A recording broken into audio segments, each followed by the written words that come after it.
Yan, magandang gabi sa inyong lahat. Mag alas 9 na. Bago ako matulog ay mayroon akong i-share tungkol ito sa sasakyan. Kaya doon sa mayroong mga sasakyan o kahit walang sasakyan yung nagmamaneho, baka kasi ma-experience nyo ito. Kaya i-share ko. Sigurado akong makakatulong ito. Lalo na yung mahilig sa DIY. Siguradong makakasave kayo. Bali, ang problema ay tungkol ito sa aking brake. Mayroon naman siyang brake. Pag apak mo ng brake pedal, mayroon naman siyang brake. Pero yung brake pedal ay gumagalaw. Parang ganun, bumabounce siya ba. Yan. Kaya alam ko may problema kasi hindi naman dating ganyan eh. Parang yung pag-apak ko ng brake na parang mag-bounce siya. Kaya tiningnan ko yung rotor disc.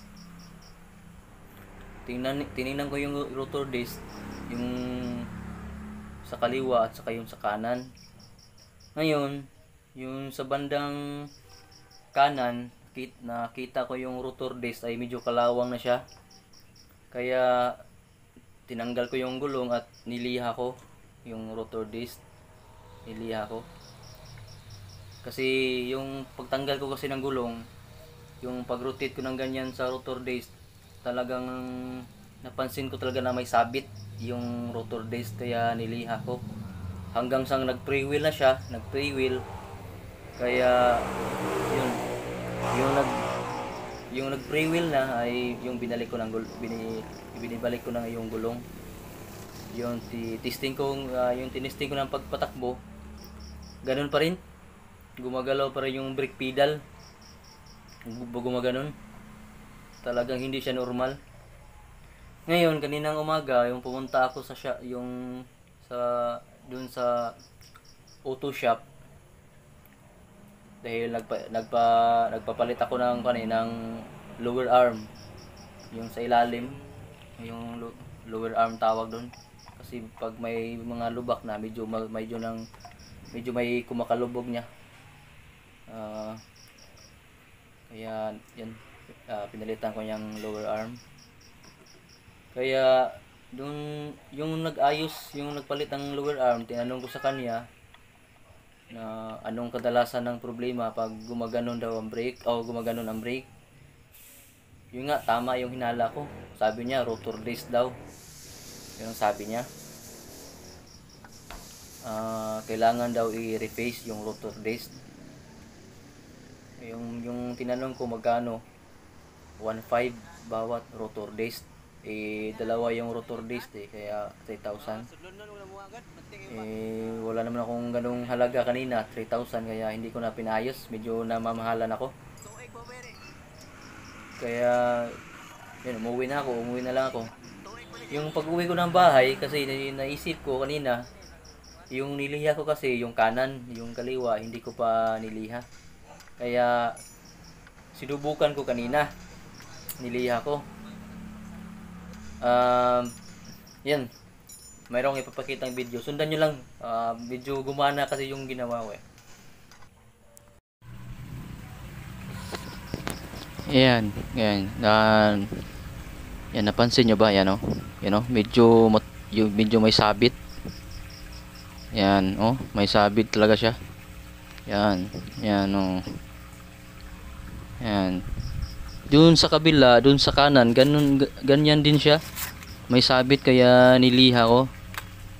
Kaso lang, siguro kung niliha ko itong dalawa, siguro tumino na ito. Kaso lang, yung tiningnan ko kasi, nagbis kasi ako sa yung may kalawang. Kaya yung sa kanan kaya sa kanan lang yung niliha ko. Pero yun, yung tinanggal ko itong kaliwa, ganun rin pala, may sabit din, kaya yun, niliha ko. Yan, yan, talagang may sabit. Yan. ito importante ito na marunong kayong mag yung tinatawag na DIY kasi kung tutuusin kung isipin natin yung 1.5 bawat rotor disc, mahal din yun, lalo na yung kung dalawa 3,000. Yan, oh.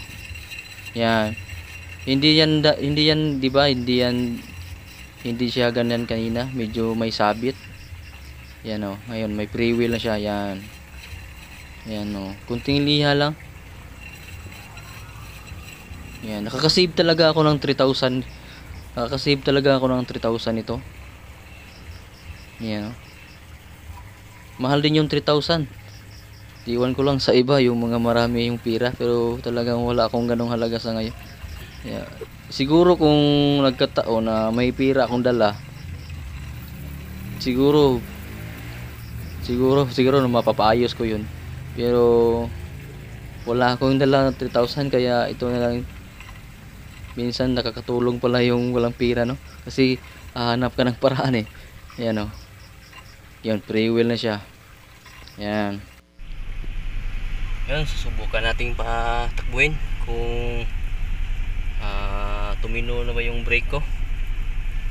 Labas tayo. Subukan natin dito dahil palusong ito, eh. Yan, tingnan natin. Tayo ang brake dito.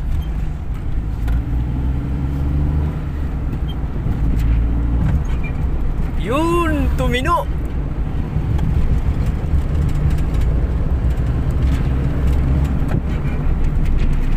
Yun, tumino ng konti.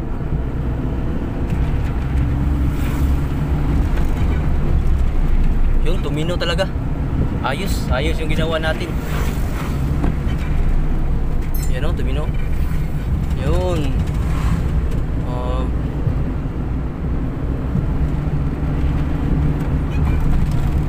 Yan. Tumino siya. Okay na yung brake natin. Siguro kulang pa ng konting liha, pero okay na ito.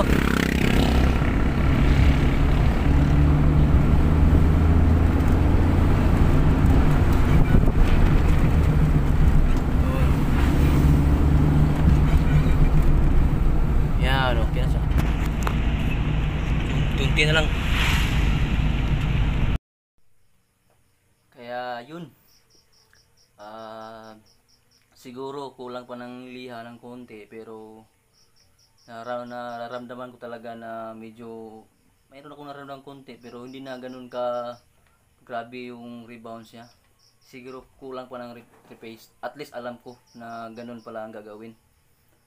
Kaya so nakakaiwas tayo sa 3,000. Mahal din yung 3,000. Kaya yun lang ang share ko. Sana nakakatulong. Kaya dun sa bago pang dumaan sa aking channel, ay kung nagustuhan nyo ang video na to, ay huwag kalimutan mag-subscribe. Kaya yun lang. Maraming salamat sa iyong panonood. Bye bye.